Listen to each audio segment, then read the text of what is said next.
Here we are. It's game one of our second best of 5 of the day. It's Infernal. It's Vanguard. The new Shroud is pretty. They fixed the fog of war being a little bit weird. Now it doesn't get all janky. We have a production tab in the upper left, and this tournament is, of course, as always, Matcherino supported, which means you can do like TY Gaming 09 has done. Hit exclamation mark Matcherino. It is taking you to the Matcherino link, and then hit the claim code button. And the cool thing about that is because it's a claim code button, you don't have to do anything. You have got to log in. You do have to do that. But it's free money. It is walking by a player in the street and giving him a quarter.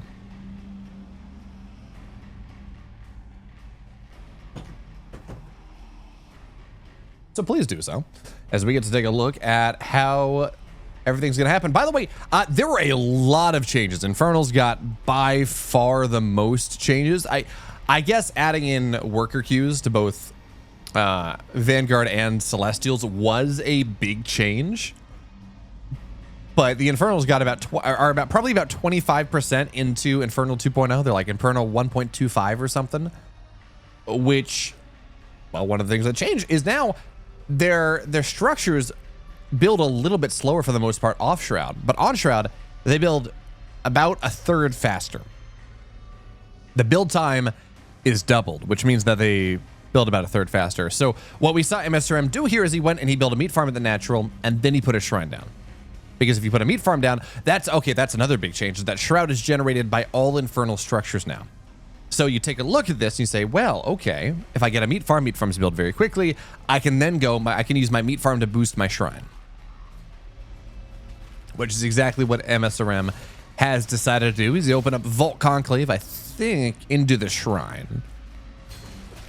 And it does make sense you want to do that. It does take a while to get your Vault and your Conclave up. But also you just want to, you do want to creep up a little bit. Now, of course, another big change.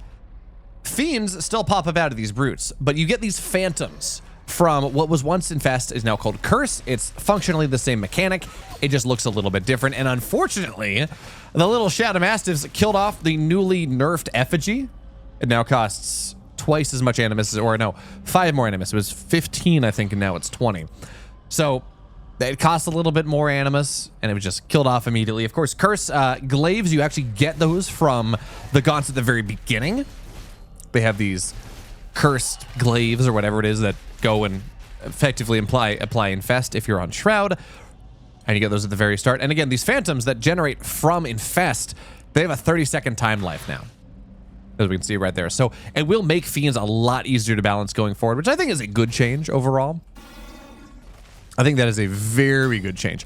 Was it 5 to 10? I could have sworn they moved it to 20.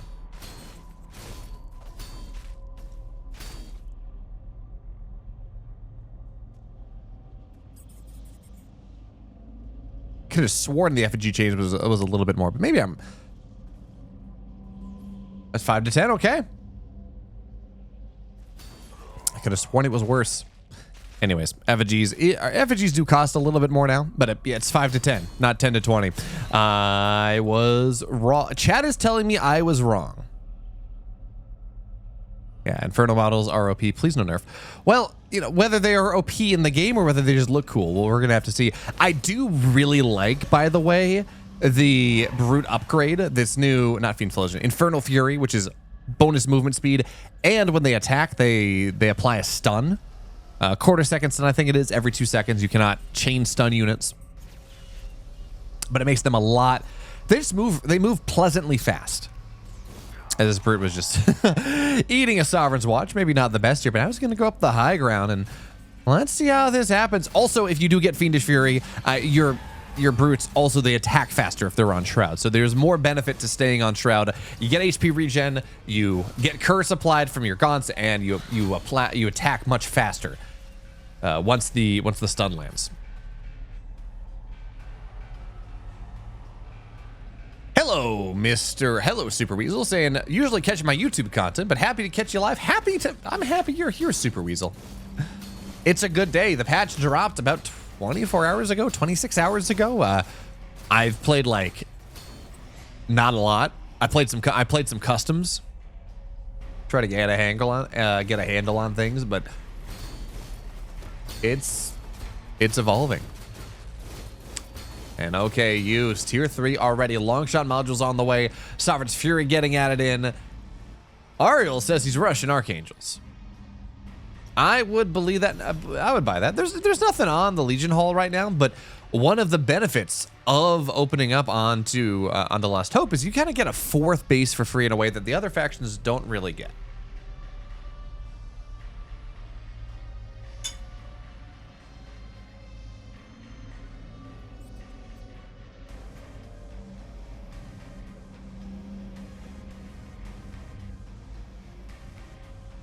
I decided that Dreamhaven has not decided to make another RTS? Not really.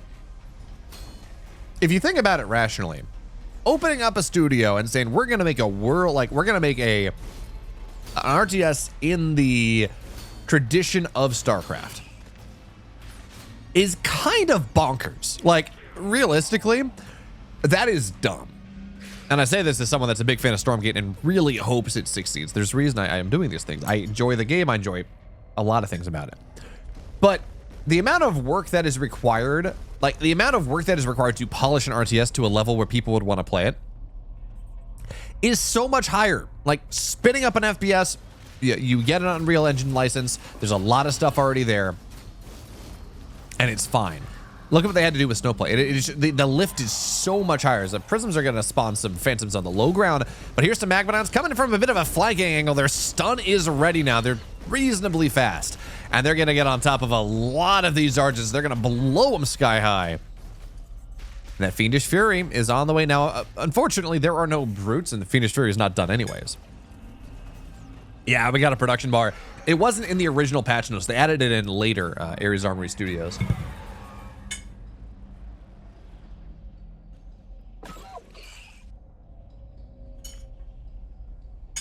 Next URL. So have you, first of all, you can pretty much make Stormgate work like StarCraft 2 in terms of hotkeys. They have a full custom hotkey setup now. If you take a look at, you can go to hotkeys and do some very cool things with auto control groups, but they have a full custom hotkey setup. You can go and, like, if you have your hotkeys for StarCraft 2, you can pretty much copy them over. Now, I personally think, the quick macro panel is, maybe this is me being biased, but I think the quick macro panel is like subjectively better or objectively better because it frees up more. It frees up more hotkeys for control groups, which I think is fantastic. I think that really can benefit you quite a bit. The Shrine will fall. Long shot module, it does a lot. But anyways, look at how fast these fiends are now. They got Fiendish Fury dashing in through the snow. You can also do some cool stuff where they trigger the dash and you can just kind of run them away so they don't get attacked too hard.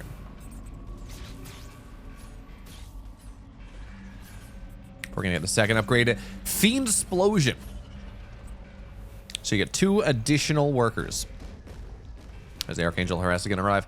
By the way, the demonic are. Ah, it's a spoiler. Never mind. I cannot say that. What is? Is that the scanner upgrade? Is that the tag upgrade? Is that, ooh, okay. No, Nightfall's not really gonna land, and even if it was, it's gonna get purified away as, well, we're fully into late game here. I'm a little surprised we don't have a dragon out, but I guess into this many of Argents with the range that they have, it's probably not worth it.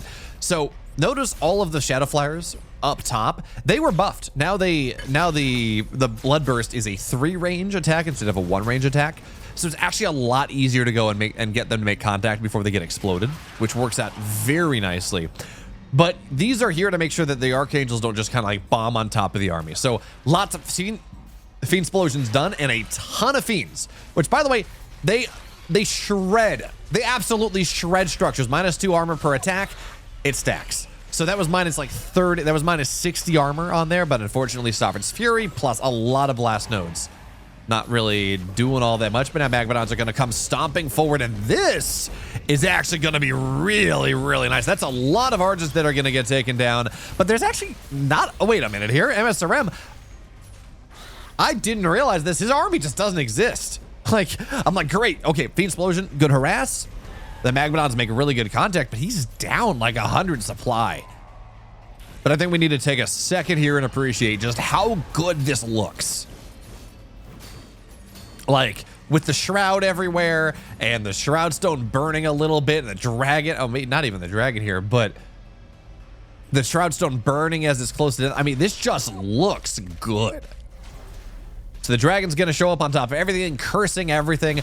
Dragons, of course, well, really nothing has white health, but okay, there's gonna be an effigy gets dropped, but okay, well, wait a minute here. Archangels with a ton of minus 500 armor. They take about like 400% more damage or so. So they cannot fight into that when the Shadow Flyers make contact. The Dragon will just punch him down. The Dragon's gonna do 90 damage is like, what is that? 360 damage a shot or something like that. White health, what does Shroud do? It makes your workers or makes your structures build faster. It gives your structures HP regen. It gives your units HP regen. It allows your gaunts to apply curse if the gaunts are on Shroud. It allows your brutes to attack faster when they have Infernal Fury done.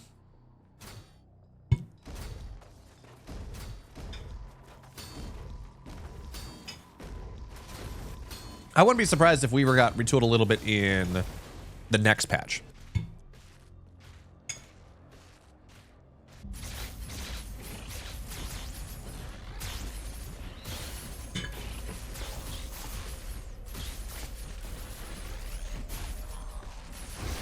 They did. Oh, this dragon is so dead. He's so gone. One of the reasons you don't see dragons all that much in this matchup is just the Masked Argent. Actually, they died to Archangels too. They just do so much damage. But the Masked Argent with long shot really just kind of kills them. So these Magmadons are doing pretty good. And I think if we take a look at this, I think the issue msrm has had, if we want to call it an issue, is that I love how these fiends run. They're just so cute. But the quote-unquote issue is that you're just not getting enough. I think you just kind of want to max out on Magmadons here. They really are. They're the solution to the Argents. They do fairly well against Archangels. They even handle Kree fairly well. But like getting Hellborn with his 8 range, yeah, they do 60 damage to heavy, but it's only 8 range, and it's not like you're really worried about healing all that much. So I think in general, you want like a couple gaunts to apply curse.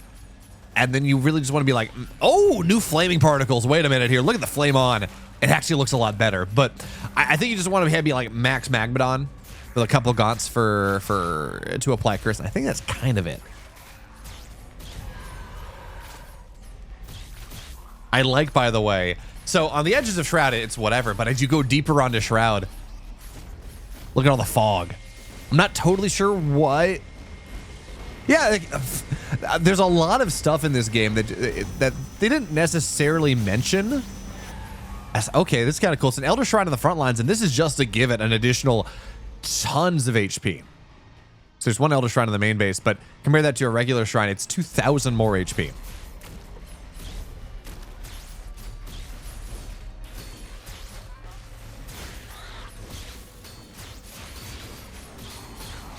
Yeah, Celestial's economy is just way too strong right now. But I love this. Like, this fog deep on Shroud is actually so cinematic. It looks so... I don't know if it's the meat farms that are generating this. I haven't had a chance to really mess around with it, but like, the fog on Shroud is kick-ass. It is... The edges of the Shroud's kind of cool, but this deep Shroud fog is just... It is my favorite thing. It is so cool. But yeah, at this point, msrm is doing his classic msrm thing. He is very dead. I think it's maybe meat farms. It might be based on how long the Shroud has been up, but I think it might be how long the Shroud has existed. Like it starts getting foggier. If we notice here, so this Shroud's fairly new, and it's starting to develop some fog. This Shroud in the main base has been around since like the beginning of the game, and it is very foggy. So I think it's A, how long it's been around, and B, how many structures are close to each other. I think how many like Shroud generating is overlapping. Wait, apparently dragon cooldowns per Elder Shrine. That is not That's kind of interesting. Underscore pair. That's not something I'm aware of. But there's a lot, and I don't think that's intended, but there's a lot of stuff in this game that is like, oh, that wasn't intended, but I guess it works.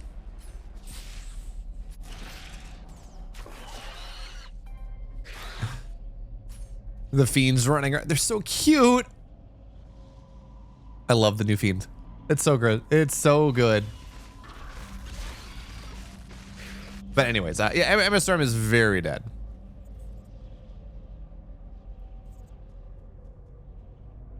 I gotta assume it's intentional. I really do.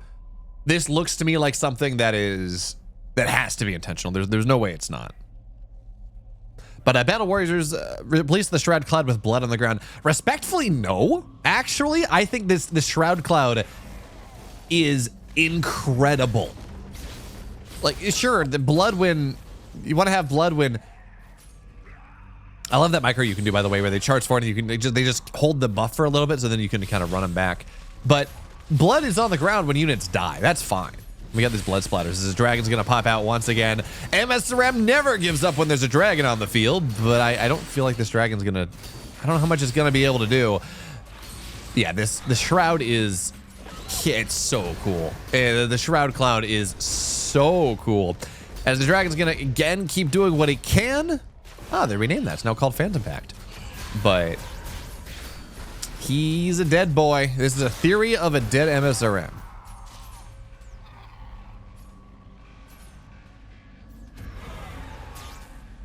So it's not spooky smoke, Battle Warriors. This is what happens when the Shroud has gone and sucked up all the animus, all the life force from any living thing that's there, and it's just kind of this smoke that exists. But it's like creep. I mean, if it's a ground effect, sure, you can argue it's like Zerg creep, but it does different things. It is a different faction.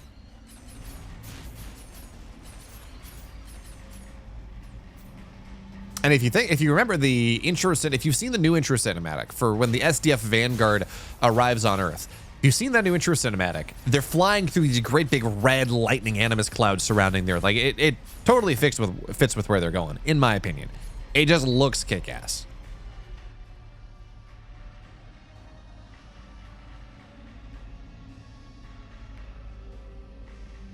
I don't really think the smoke doesn't really cover up the action for all that much, to be totally honest. I'm not really having issues reading the fight. Like, I understand that this is your opinion, but I very hard pressed. By the way, new Spriggans, you get 2 of them for every charge instead of 1, so they're not as, each individual Spriggan is not as good, but you can get a lot of them, and they got a new. They have a new match, or they have a new skin as well. They don't have a new model, but they have a new skin. And I think they've got new sound effects too, because I don't hear that oppressive flapping as much. And that's that. They look, the new Spriggans look awesome.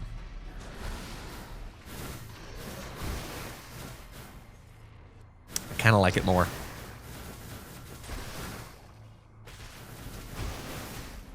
Yeah, the new Spriggans look fantastic. So msrm is trying to do what he can. Unfortunately, not going to really work out. No, the Animancer is going to get stunned. And again, props to msrm for trying to win a game that is unwinnable. He's doing his best. Yeah, the wings are more transparent. They look very creepy. I'm really looking forward to getting the Infernal campaign and getting a little bit more Infernal lore, because like the original lore they were selling us on was, okay, well, Infernals are... they travel across the multiverse, or these multiple dimensions, and they take like the most powerful, strongest creatures, warriors, units, and they bring them into the Infernal host. So that's why we have as another dragon's dead. Theoretically, msrm, you would expect him to tap out at this point. I don't know if it's overlap or if it's time on the ground, actually, because there are like a ton of structures here, but this area is foggier than this area.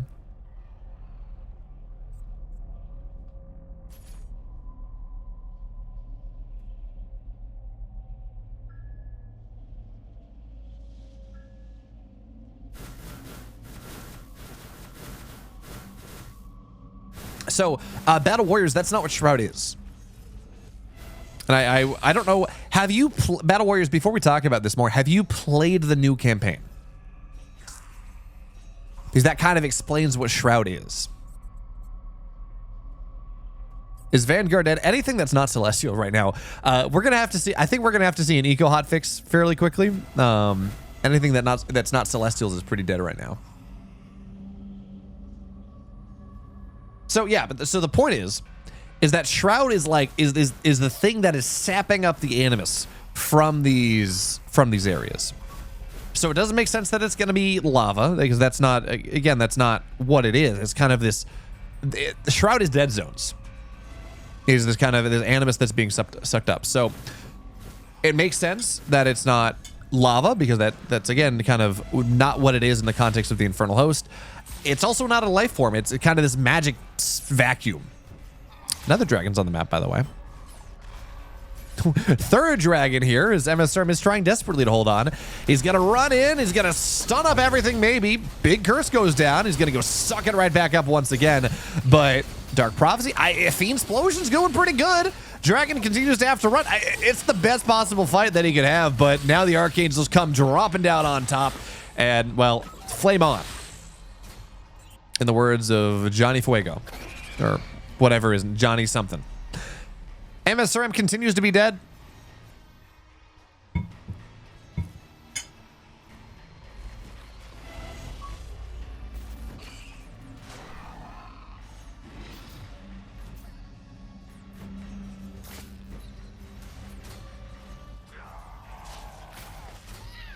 Does Scythe have the shield ability? Yes, but it works a little bit differently now. It's not, the uptime is not nearly as impactful as it used to be. Don't know if the new campaign has much to spoil. Most of its world building is like a year old. I know, actually, I would disagree, him and Carol.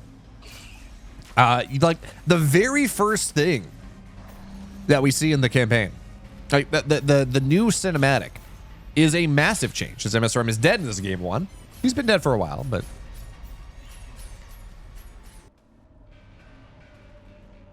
I love how you is chatting and playing in the game, but we're here on Jagged Maw. msrm has said, let's play a Jagged Maw game. I wonder, so part of the problem is, right, if you look at Infernals, by the time the natural is done, Celestial pretty much has their natural base fully set up. So this collection array is building a charge, you get a free prism here, you can build... You're going to have a fully saturated 2-base economy by the time the natural is done for msrm, and there's nothing that msrm can do about it. This is pretty much the most efficient play he can make, where he goes and builds a meat farm to speed up the shrine, but there's nothing msrm cannot even hope to touch the early game economy that Celestial has access to, just because of how the charge system has been implemented. So this collection array is pretty much gonna get... So there we go. Prism 1 shows up, Prism 2 shows up, and it's mostly saturated. By the time this base is done, there's like one worker here. This is the crux of why the Celestial economy is as strong as it is that when the array is when the array completes, you're good. You're done. You're 2/3 saturated. And yeah, it takes 60 seconds to get the third one, but msrm has 3 of 12. He's 25% saturated. It took him 35 seconds longer. Oh, it's 75. Okay, 75 seconds. Like it does take a while to get that third prism up, but in the meantime, you're 2/3 saturated. And by the way, when you go to take your third base, that one you saturate instantly.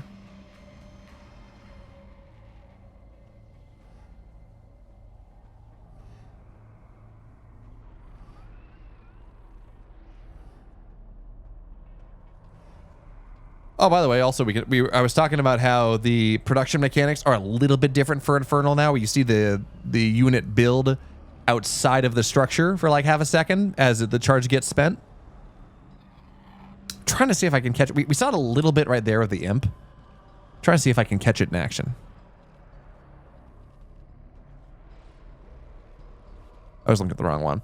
It does show up on the production tab just a second, but anyways, point being is the economy scales so much faster for Celestials that it's really not funny. It's very strong. And we're seeing this kind of cascade through the entire game where msrm is just going to be down by supply for quite a while. Now, whether so he's getting his actually third base a lot faster, and that's pretty good. This is, of course, a Jagged Maw map, a Jagged Maw game, which means you can go double Twilight Spire. Don't know if oh, there's the second one. So you can go a bunch of Spriggans, and that's pretty cool. You can go for a drop if that's what you want. You can get a Harbinger, and then that's a pretty cool idea. But I think he's just going Mass Spriggan. We should see Mass Spriggan. We should see an Elder Shrine. The Greater Shrine is the natural, just to give it a little bit more HP. But we should see Spriggan's a new one. Elder Shrine. He's just, this is msrm. He believes in getting his, like, technically, you can get a dragon up. So the Elder can be done by about 5 minutes, 450, I think. Someone did the math. And depending on how your build goes, you won't necessarily... Hello there, Street Brutality.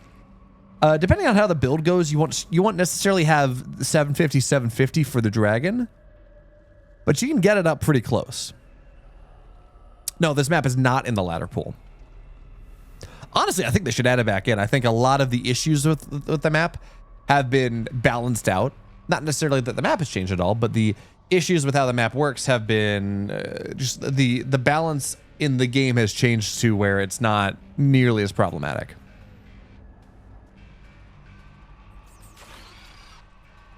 You meant to see this from the start, but you fell asleep, Straight Brutality.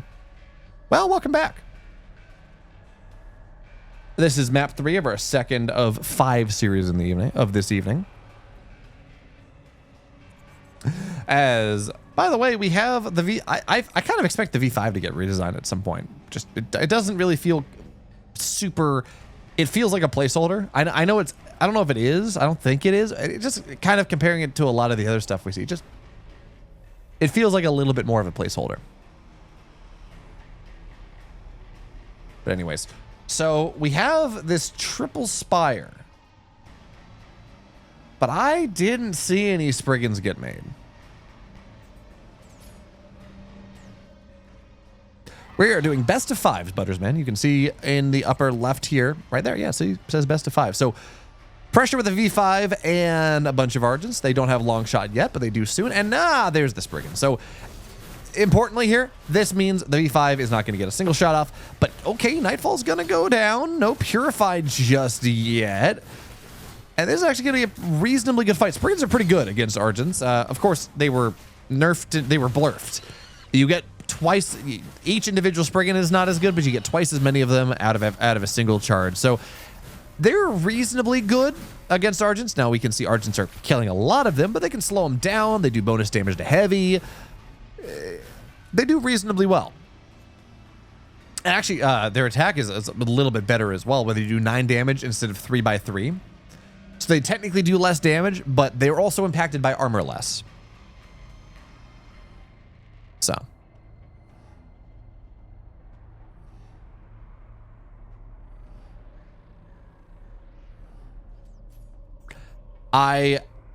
The brutes look fine. We saw msrm, he was going for Infernal Fury in game 1, and it kind of game 2 he's like, no, I just need Magmadon upgrades. I think that's kind of where I need to be. The Magmadon is reasonably good against Argents. And then he just went straight Magmadon upgrades in game 2 and it didn't work. But we saw him use it. I think you're going to have to, I haven't played a lot of 1v1 yet, but I think conceptually they feel really good. Like when I'm playing the game and I'm messing around, 25% movement speed buff, the stun, the charge, the attack speed buff if you're on Shroud, all of those things feel really good.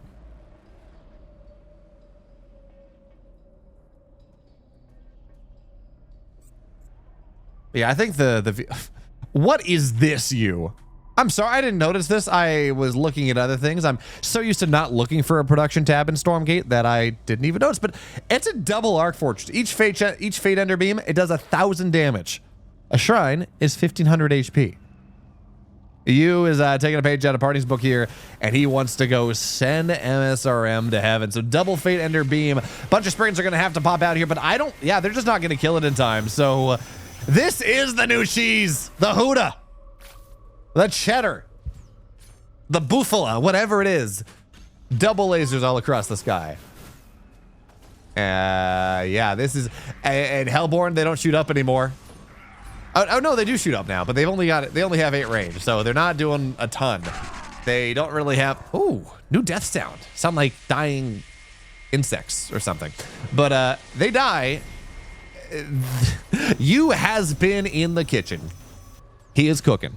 He's got a new build, and msrm is kind of... This is a 2-base build, by the way. Well... Okay, he's got a 3rd and 4th base now, but for a while this was very much a 2-base build, but now he's gonna go steal the double Luminite mine from his opponent, and he's got double Arc Fortress. Like, what are you supposed to do here? Answer's maybe a dragon, so if he's gonna get dropped, that means that certainly we don't have the upgrade on the brute, so they do regenerate a little bit. That's kind of the big one. But the Fate Inner Beams are just blowing stuff up here. This is a base trade that is very difficult to defend. The Dragon's doing what it can. And the supplies are technically equalizing a little bit. But the problem is with the Spriggans as they are, they don't do a ton of damage. And because they were nerfed in this case, where each individual Spriggan is not particularly tanky, it's 80 HP, it's just about as tanky as a Gaunt, they get shredded. They're not a good answer to these 1600 HP rapidly regenerating Arc Fortresses. But yeah, also range 9 range Argents versus 8 range Hellborn. All I'm saying, I do like some of the changes they made to the Hellborn, but that was maybe I don't know. So Elder Shrine, this one's going to lose 2,000 HP off the top. It will not die, but it's going to go down to 1,500 HP. And that is going to be very annoying. So on the other side, how's the counterattack going? They got 2 bases. The Dragons and the Spriggans working together are doing a pretty good job of curtailing the economy of you. And the supply lead's not... Okay, well, they killed the Elder. That's not great.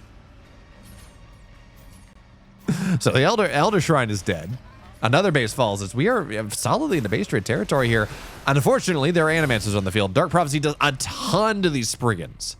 It's 100 total damage, I think, across an entire Dark Prophecy, and Spriggans have 80 HP. You do the math. The laser has a very short cooldown. Mokri. Never seen people use it. I would like you to go back to Parting versus a laser in the Stormgate Nexus last fall, where on this map, Parting sent a lasers-based Evan. This is not a good fight, though, for you whatsoever here. The Spriggans are kind of shredding. Yeah, they're going to take it all down. All of the Argents will fall, and that means with nothing to defend these Arc Fortresses, both Arc Fortresses will die. Now, do we have any other Twilights? Yes, we do. We got plenty of Twilights. More Spriggans can be made. That's fine. I think this actually is a bit of a turn for msrm. He did a really nice job of shutting down a lot of the economy, and now he's just getting on top of these units as they spawn. And sure, there's a Sovereign's Fury, but that doesn't last that long. It's a 20-second timer. It does a lot of damage, but it's 20 seconds. And this army that msrm has is much more mobile. Was the Spriggan healing off Shroud? Can I click on a wounded Spriggan? No, the Spriggan is not healing off Shroud. You only heal you're only supposed to heal off Shroud. 110 damage plus 50 on the explode. Yeah, absolutely. Thank you, Ariel. Although he's not really letting him sit in the explode. So fundamentally, if you sit in it, well, yeah, anyways, he is. Oh, he is healing. Was there? No. I guess he had the HP can. Yeah, I guess that's what it was. This one wasn't claimed, but I guess this one was... Yeah, they took the... Okay, yeah. It was just a health camp. Because when I looked at it, it was gray because it was in the process of being captured. But so this base, dead. The corner base is dead. Dragon's getting on top. Yeah, there's no economy for you anymore. So if Ariel can survive a little bit longer, if he can get... he just keeps getting these spires up and the Arc Fortress keeps killing them. But I think at this point... There's nothing around this Arc Fortress. It should die, even as another of the Twilight fall. This Arc Fortress is dead. There will be no saving it anymore. And now you're on a game of just kite and run. Your bases don't die nearly as fast anymore.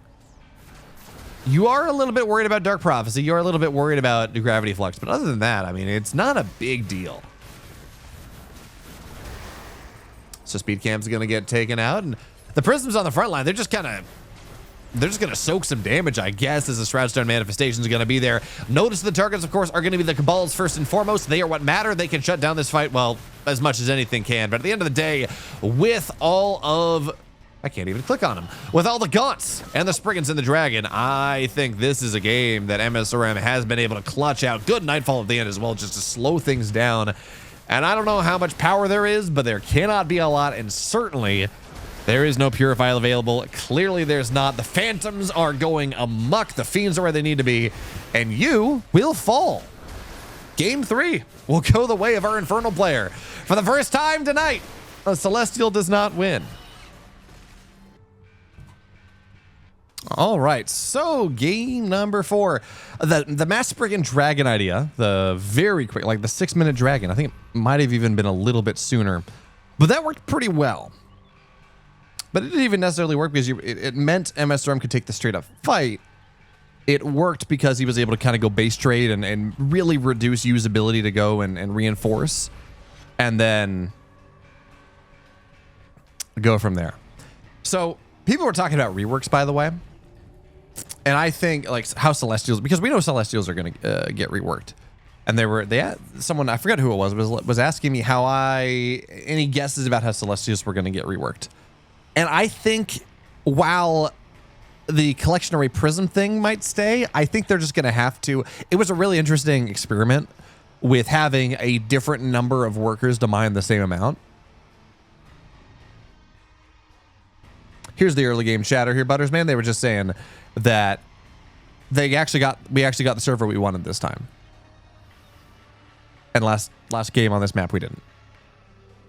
But it was an interesting experiment in kind of asynchronous design, asynchronous balance. Not asynchronous, but what's the word I'm looking for? But variable balance, different, not units having kind of all the same mechanics. And I just think it's too hard to balance. Because if I need to build 10 workers and you need to build 3, but those 3 workers are going to be more impactful, they're going to have to take longer to build, which means that there's just a whole host of issues.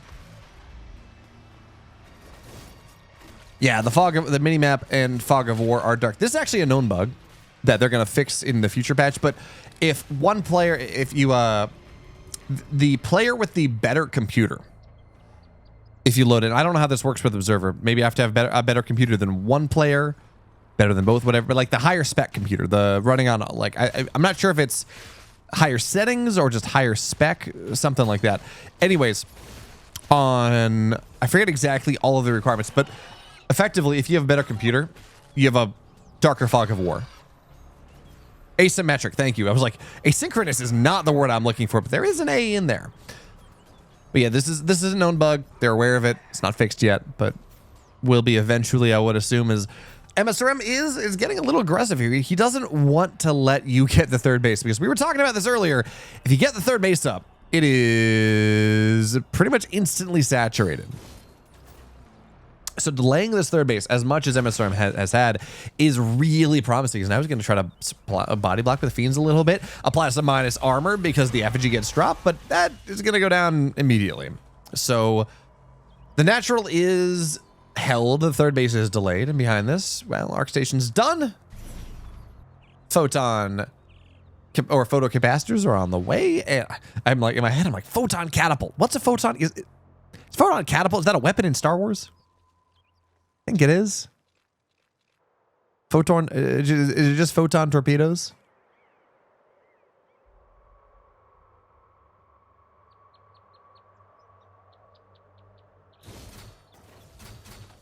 Looking at the campaign, there's going to be some Dark Celestials and White Celestials. Yeah, that would make sense. I mean, I think one of that might be, oh, what's his name? Co-op hero, Celestial co-op hero, not Oralana, the other one, Castiel. He still has that kind of light celestial aesthetic, but we'll see.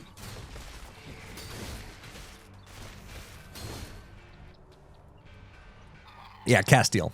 Castile. I don't know. I feel like that naming a like a pseudo angel, whatever, naming him Castile, like someone is a supernatural. I never got into Supernatural. I've never seen Supernatural, but I feel like someone in the office was just like a Supernatural fan. They're like, that's it, guys. Trust me. This is a name for like something that's approaching an angelic being. It's fine. It's good.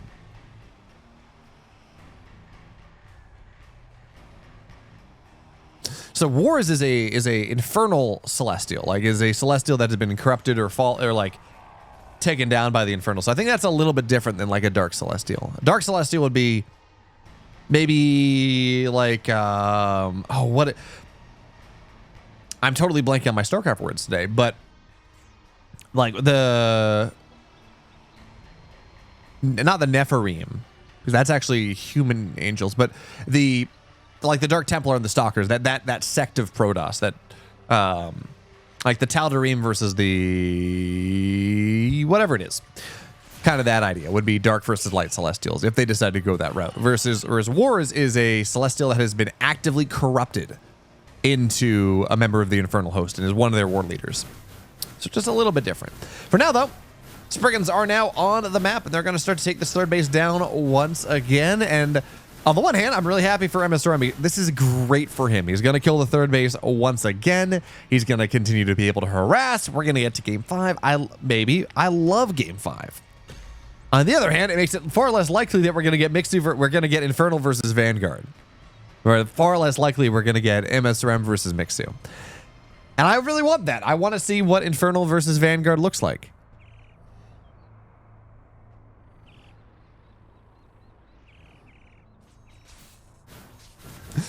Delaying the third this much makes him even in supply.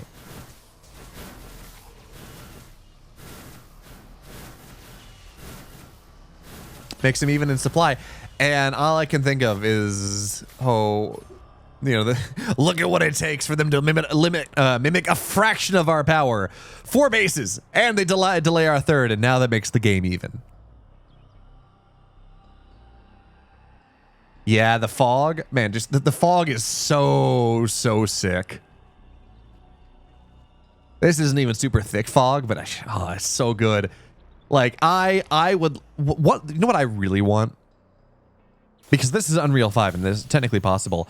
I want there to be, I want there to be a replay viewer where I can load up a replay and like zoom into ground level and look at it from ground level. You can make some pretty cool cinematics.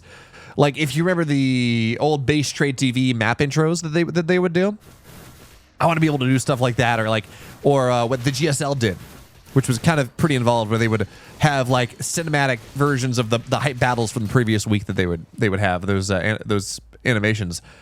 Theoretically with UE5 you could do that much easier. I want to be able to do that, like just load it up, scrub through the replay into where I want, and just get the right angle, and just have that would be super cool.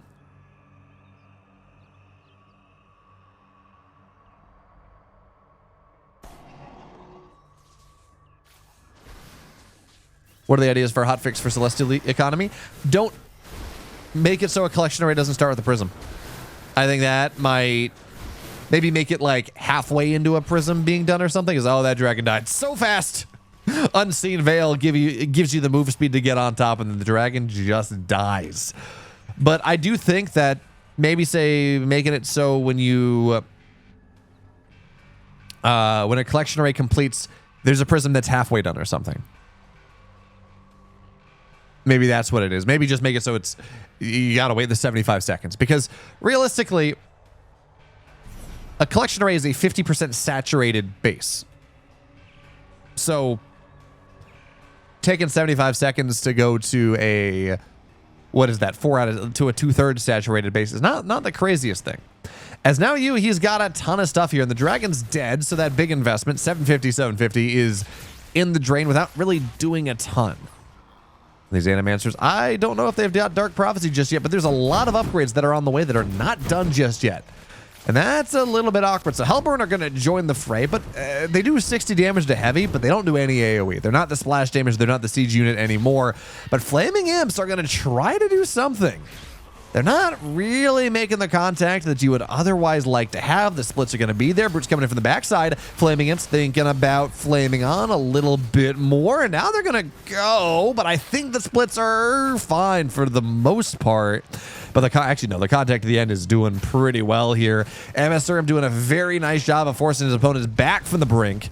And a lot of these Argents will fall. That was a big supply lead that you attacked with, and at the end of the day, all the upgrades were done. Certainly, we don't have Infernal Fury, so the Brutes aren't going to be able to move fast and stun, but the Magmadons are fast. The Magmadons do stun. And that is what truly matters. Argent Tier 3 upgrade could also use a nerf. I think I'll agree to that one, Mixu. I don't know if it's a range nerf that's needed, or just the fact that it also gives you 25% bonus damage. I think maybe if you just remove the damage from it, maybe it's fine.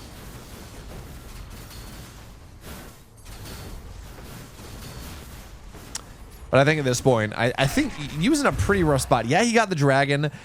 That prophecy's not really doing a ton, but he's lost his fourth base. I guess this is his third now. He's lost this base a couple times. His economy, he's got a base up in the north side, but the Spriggans are just going to kill that. It's dead. This is not a strike node. It's not a blast node. Well, blast node doesn't shoot up, but it's not a strike node. It's on the way. It's not going to be there yet. This base is dead. No Guardian Nexus to keep it alive, so that's another dead base.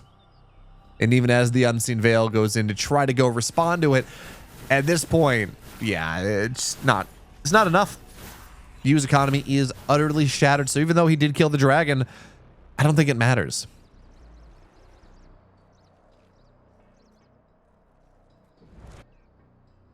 Honestly, I think 25% damage bonus is, I think it's just probably too much, Mixu.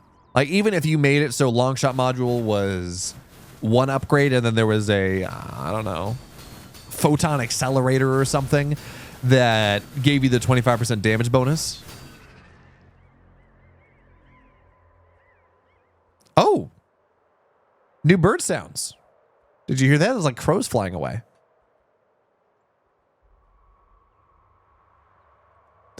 But anyway, even if you put it in a second upgrade, I think giving the Argents that much power is probably a little bit too much. There are so many Spriggans on the this is there's a lot of Spriggans. Now, I don't even know if that many Spriggans can beat that many Argents. So yeah, such a cheap upgrade too. Only 100. Yeah, it's it probably gives too much for what it is. Now, it would be cool, and I just don't think they're gonna go in that direction. But it would be kind of cool if you had to choose. Like, kind of what Zero Space does, where they say you have either or upgrades. Where either you get a 25% damage bonus or you have longer range. And it's a choice that you have to make over the course of the game to respond to what you're seeing. That would be kind of cool. That would give some counterplay. Still an impact, like 3 range, always going to be impactful. 25 bonus damage, always impactful. But it means that your opponent can see what you've gone for and kind of react to it in time.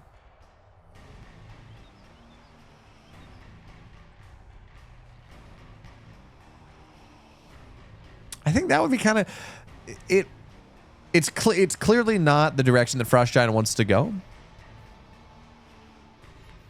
But I think it'd be kind of cool. So another dragon's going to be on the map now as this flock of Spriggans. How would I react to it? Well, it's 25% damage. It's not flat plus 25 damage.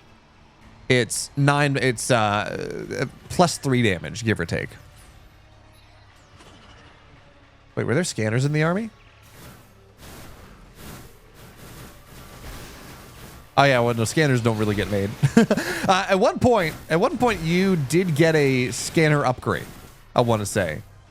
Maybe Ariel got the scanner upgrade? We did see the scanner upgrade getting researched at 1.1 late game. I don't think a single scanner was made, but he did get the upgrade. So there was that. As now you has literally 0 economy. He's trying to get a collection rate. That's going to get canceled. So literally 0 economy. Did vectors get nerfed?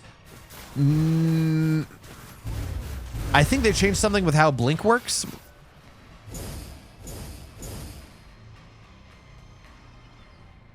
I forget. Yeah, Spriggans are very swarmy now. Not only are they swarmy because just you can build more of them, but also they changed up, not the model, but they changed up the skin. And especially with the clumping they added in 0.3, you put all that together and it is a, they just feel like more of a swarm. Yeah, 12 bases, Rex saying 12 bases 0, someone inform you that he is dead. You was just taking a page out of, by the way, oh, okay, I love that action. I was going to say, hey, look at that. You know, he just spent Hellspawn and died immediately, but he wanted Flaming him straight into the fight, which is pretty cool. My God! That Dark Prophecy killed like every single Spriggan. Sitting here being distracted, I'm like, that's pretty cool. You reinforced Flaming him straight into the fight. That Dark Prophecy, it doesn't matter. You is still dead. He has no money to get whatsoever, but that Prophecy killed like every single Spriggan. That was something.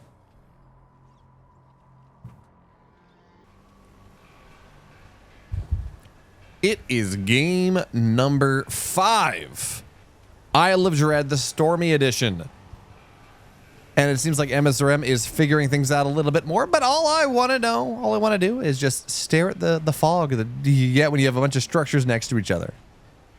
It just looks really good. Who cares about the rest of the game? But as it stands, this is a big map. This is a map that takes a while to go and get properly up and running. It's more importantly, just rallies are hard. Traditionally, we've seen a lot of Archangel builds, Seraphim and Archangel builds on this map. Carl Arler saying, if you don't claim this code, you're the dumb head on a pre-update brute. I'm not sure which head is the dumb head, but I think both of them are, actually, on the old brute. But you're both of them. You're both heads. That's fine. So anyways, we see a lot of Seraphim Archangel builds on this map. At least we used to, pre-patch. But that does not appear to be what you is going for. You is instead taking advantage of the fact that there is a double Illuminite setup.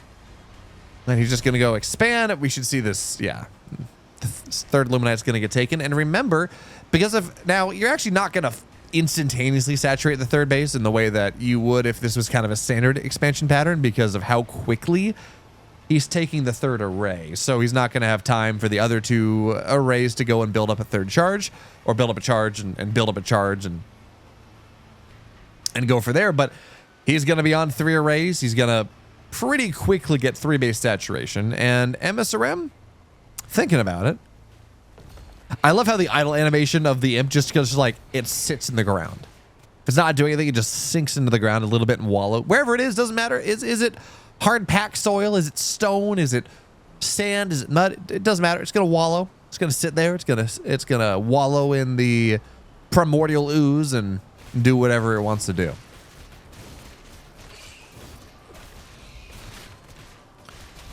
So regardless, third base done, meat farm done, or third base on the way, meat farm done.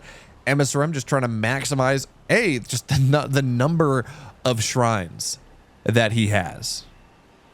Yes, Algorithm Brute went through the trees. That is one of the things they didn't really add in the patch notes, but Brutes are now effectively Lancer size, so they do go through the trees.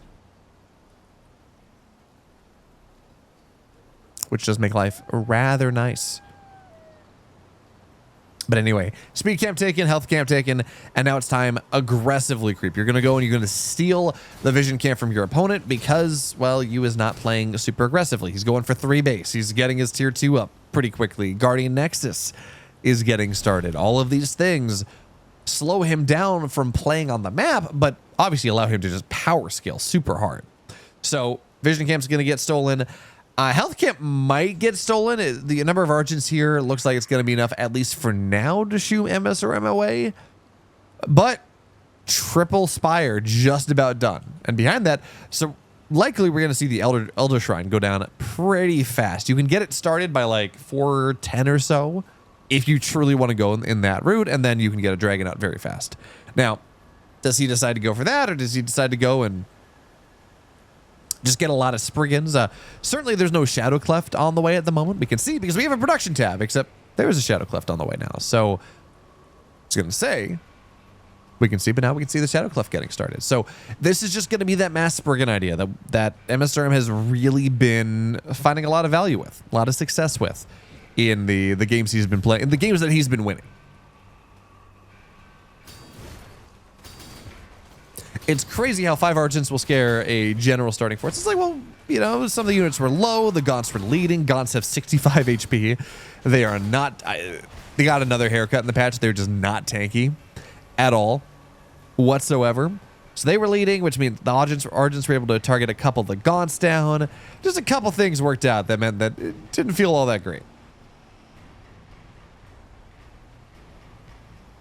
Oh, there's my Ascension Matrix. Okay. So... rollout just about done. Unseen Veil on the way. This is going to be for these like Kree rollout plays. In terms of cost, that was a 500 Luminite Infernal versus 500 Luminite Celestial Army. True. But it was on the Celestial side of the map. All of the Argents had full power, had full energy, so they were able to hit a little bit harder. Gaunts were leading, and they'd taken some damage. It wasn't like the effective HP was not the same. But for now, Spriggans are going to go pop double Sovereigns on the natural, or I guess technically the 4th base. But that means that there is just not a lot to defend this into the main base. Prime Creation Chambers are going to get designated as the one in the main. But Spriggans will fight low numbers of Argents all day. They are totally fine to do so, especially without Longshot. They're just going to sit there. They're going to kill off a lot of the Argents. And they're going to float around. And it really will be this kind of Muta-type play where you're bounding a box. You're bouncing a triangle around the Celestial base setup where you go to their main, their natural, their 3rd, you go back to their main again, and you just pin. Your job, you keep them trapped back at home, you pin them in their base, because the moment they move out, in the Muta case, you would go kill all of their workers. In this case, you kill all their structures.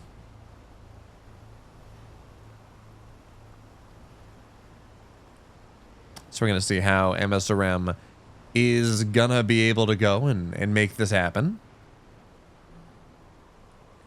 He's got so many Spires, guys. He's on 3. He's going up to 5. And man, the dead palm trees. They look like they look like I don't even know, like parasitic dead worms or something. I don't know. They look like alien creatures. Kind of cool. So Spriggans continue to find effect. They continue to get things back home. They continue to force unseen veils to be spent at home, which means they're not being spent on the map.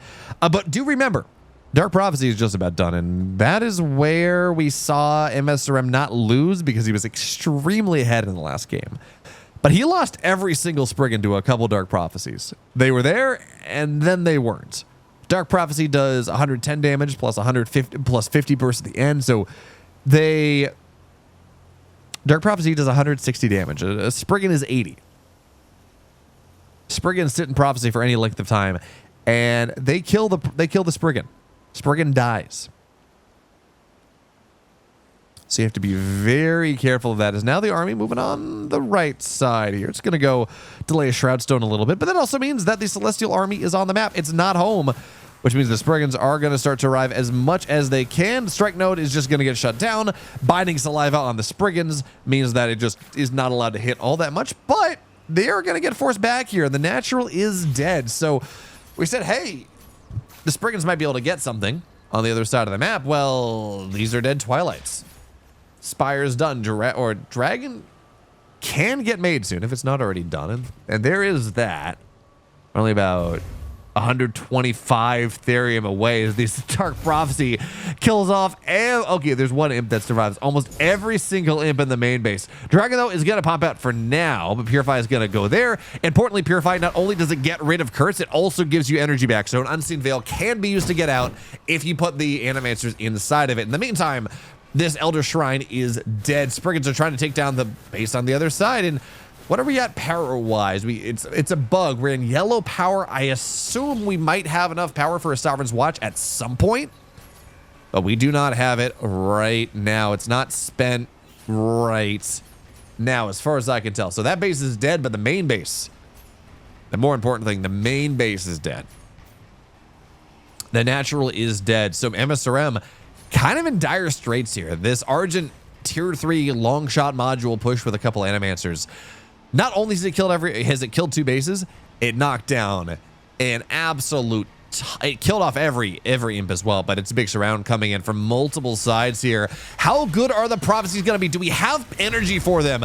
Purify is going to go down right now. Dark Prophecy is just going to, it's doing more to you than it is to msrm. msrm is going to wipe this thing up, sets up the fight, makes it happen.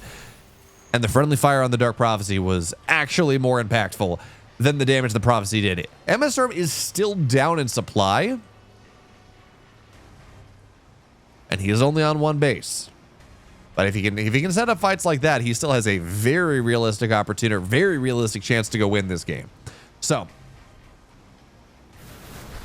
let's see how this is going to work. Prism, they're running away. Trying to go mine out of this Therian base on the way far away. Actually, this collection away, way far away. But the Unseen Veil, it's gonna, oh, they can assassinate this dragon maybe, but they pop their Unseen Veil a little bit too early. So it's not gonna pop the dragon. It does kill off a lot of Spriggans. And remember, there's this extra base. One of the prisms did die, but there's this extra base that msrm has access to, as the phantoms have eventually been taken out. That doesn't last very long though. The dragon is, dragons are pretty much, the dragons and Spriggans are pretty much gonna go kill it. So Magmadons, they stomp in. They're dead. They don't really get a lot. But this base will get taken out here. The link node, you see this happen a lot where Celestials will build a link node, and it does give a little bit of regen, but they'll go, or the Cascade Field's there anyways, so you don't really need a link node for that. But they get that link node set up if they ever need to build static defense, but it takes long enough to build, and then it doesn't really work out here. The Argents that pop out, they actually kill off every single Spriggan in the army. So they're going to be fine.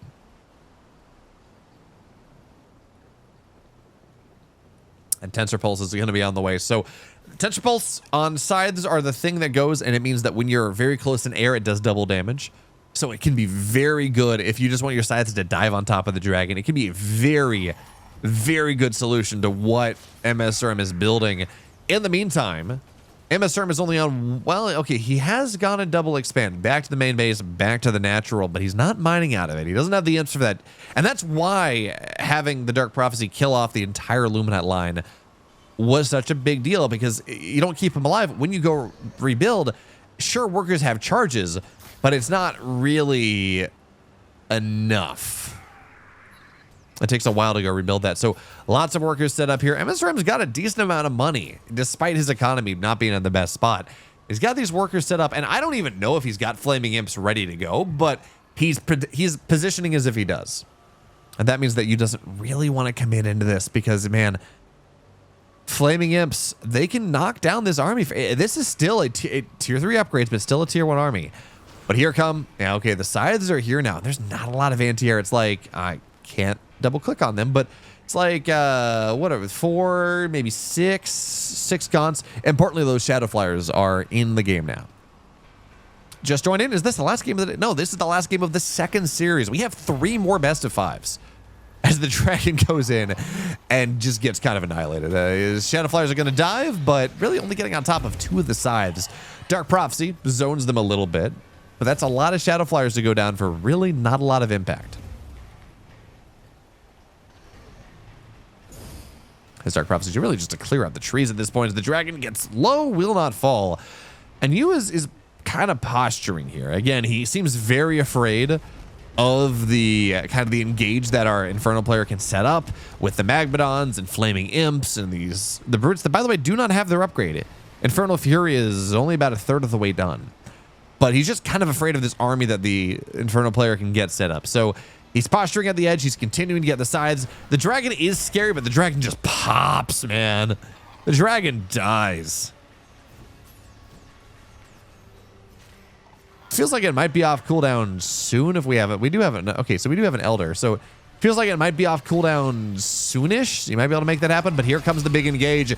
Can you find what he needs? Flaming Imps are pretty good on the left side. Magmadon's on the right side as well. Infernal Fury is not done, so no stun on these brutes, but it doesn't seem to matter. Once again, msrm is not in a great spot. His economy is okay now, but it's still not incredible.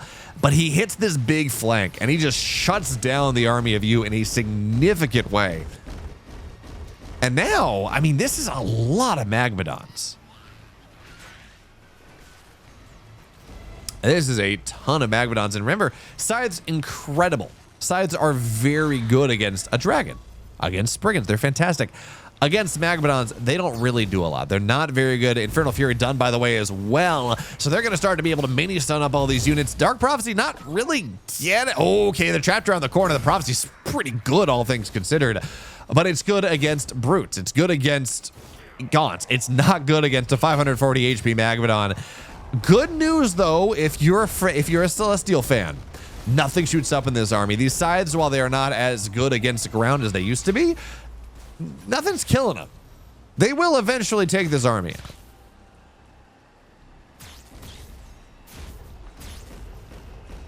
So eventually this Magmadon will fall you up about 60 or 80 supply at this point. Once again, he's maintaining the supply lead. He's ability to produce all of this stuff.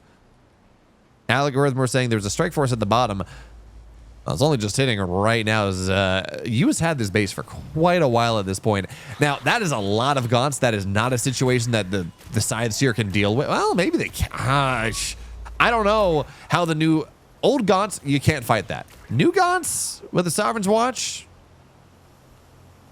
Maybe.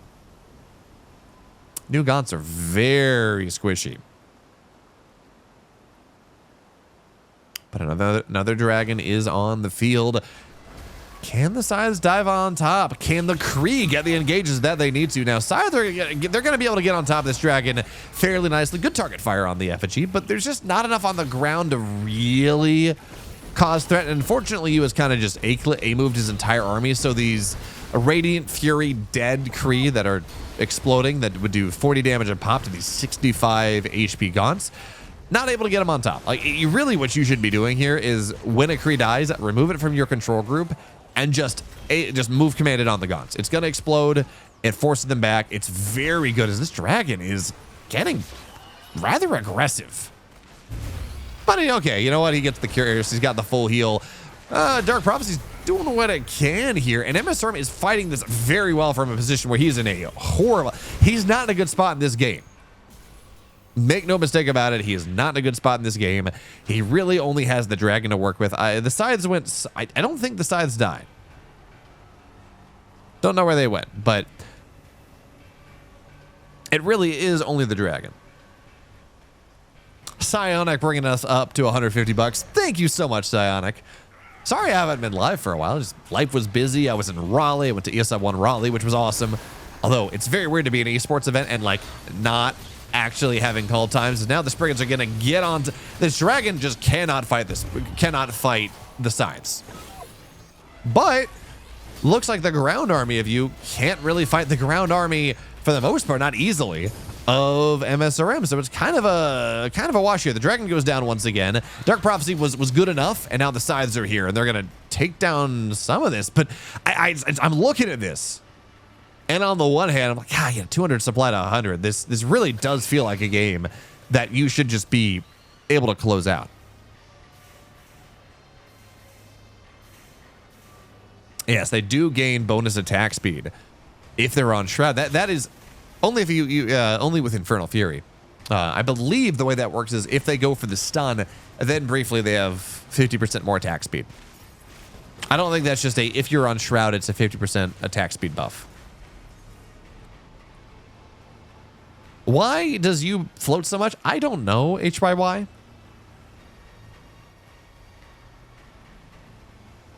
Probably not enough production structures. Yeah, it's a 5-second buff. That's what I was thinking it was. So I don't think the attack speed buff, I don't think that was in the patch notes, by the way. That's something I discovered while messing around with Infernal units today. Is the Shroud bugged, in my view, forever? Yeah. This has been a bug for like multiple patches now, and I cannot wait for it to get fixed.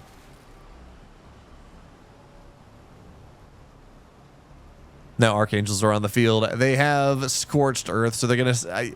You add the Archangels into this army, pain. I like how, by the way, there's like just one quadrant of the map is permanently shrouded when it shouldn't be. 90-degree right angle, guys. This is 1/4 of the map that just didn't properly refresh, didn't properly update. So now the good news is there have been times where there's like leftover shroud that actively worked as shroud. I'm pretty sure this one right here is just a graphical bug. I don't think this gives you the benefits of being on shroud.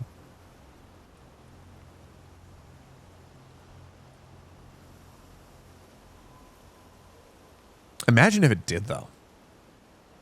That would be kind of broken here.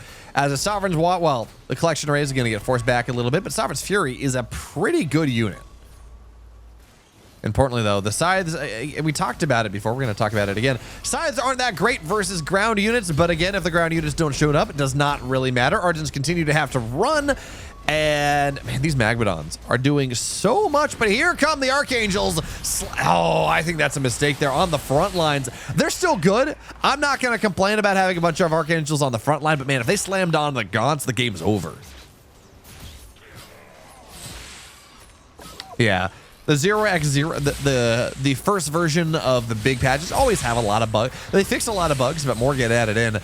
This Shroud update bug, though, this has been a thing for multiple patches. It's just they either haven't found a good solution to it yet, or it's just not high on the priority list. Whatever it is, I look forward to a day where it is fixed. Clearing the front line is good because it gets rid of the Phantoms and Fiends. That's fair. Without yeah, that's actually pretty. That's a good call, Mixu.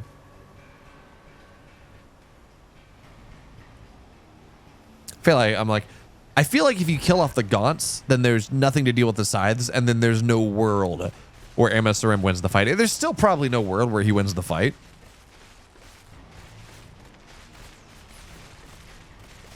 Oh, they're so cute. The little dinosaur feeding frenzy, killing off the purifier. Oh. And the weird thing about it is, like, clearly something forces parts of the map to like chunks of the map to update. Because if you remember, it was this part of the map that was all shrouded. By the way, we can tell now that, yes, this is just a visual bug. This is not giving the benefits of Shroud because nothing has anti-armor stacks. But, like, clearly something for... Okay, so now it's gone. No, this I don't know what it is. But...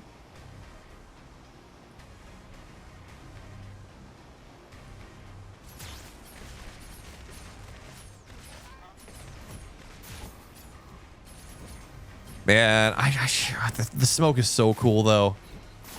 Radiant Fury Cree, they're going to blow up on this Shroud still a little bit, but at this point, I think msrm is just in a really bad spot. We can also, okay, well, he's going to go in a Hellspawn Resurgence. He doesn't get any imps out. Oh, that's unfortunate. He's going to Hellspawn Resurgence the Shrine to get imps out for Flaming Imps, and then just doesn't get any imps out. So it's not great, but he will still clean up the fight. Infernal Resurge or Infernal Fury on all of these, on all the brutes, means they get on top really fast. They stun. You kill them off. They give 4 fiends with Fiend Explosion. Reaper Rush has done it. Like, this is a fast army now.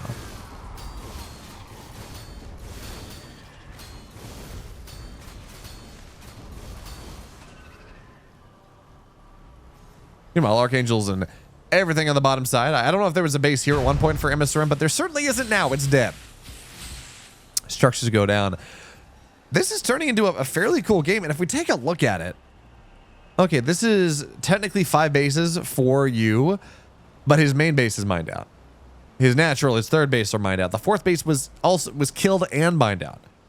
You is mining on 2 Luminite nodes.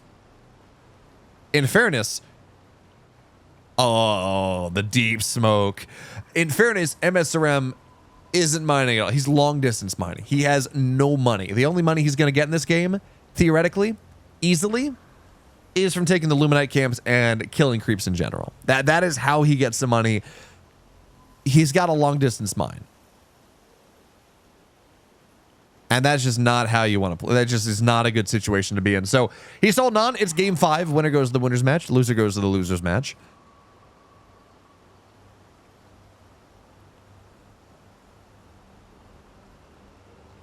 But I mean, if you finds this last ditch mining effort, if you finds, oh, hello, little impy wimpies hiding in the trees. But if you find this long distance mining base, msrm taps out. Yeah, right. That is kind of the story here. I think msrm, although this base on the north side was killed, so now it is. Oh, okay, no. Okay, msrm killed every collection array that you has. So you is not mining. But he does have a bank. That is kind of the important thing to pay attention to here. He has been banking. He has not been maxing out. Now, one could argue that that's a bit of a macro mistake, but it does mean in situations like this where he's got 2K in the bank, give or take. He has the ability to go get another array up and just kind of play turtle around that and develop his economy in a way that it's a lot harder for msrm to do because msrm is long distance mining.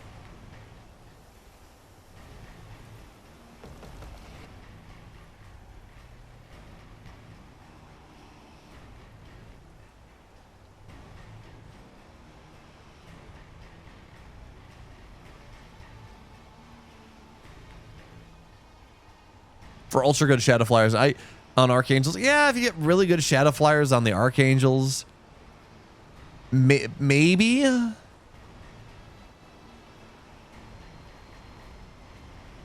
Random Argent hit squad on the bottom side.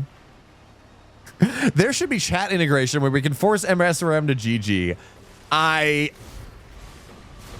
mean, Mixu, you're not wrong. I am all for players giving it their all until the game is over. But on the flip side, msrm is famous for just not leaving games. Okay. Chat, here's my question. Who leaves games slower? Is it msrm or is it fantasy? For those of you who were not around in StarCraft at the time, fantasy was a Brood War Terran player, then a StarCraft 2 Terran player who was famous for just like never leaving games to the point where we would talk about the fantasy GG timing.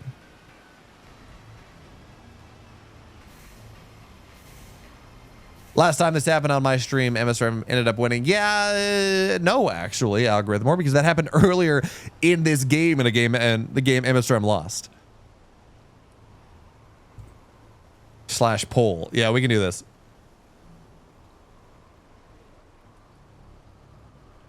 Oh, I can't. I don't have the setup at the moment.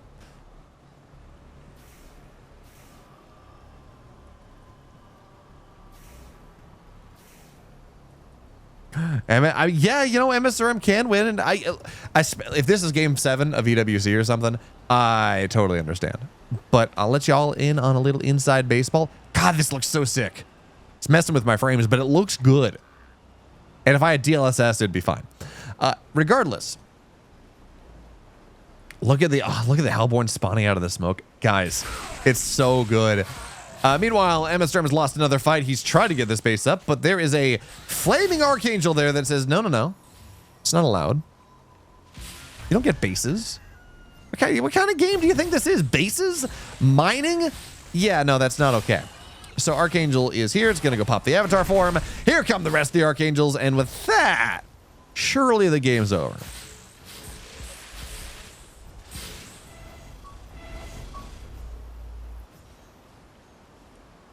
That might be too much smoke, though, Delirious saying. Okay, there we go. msrm is dead.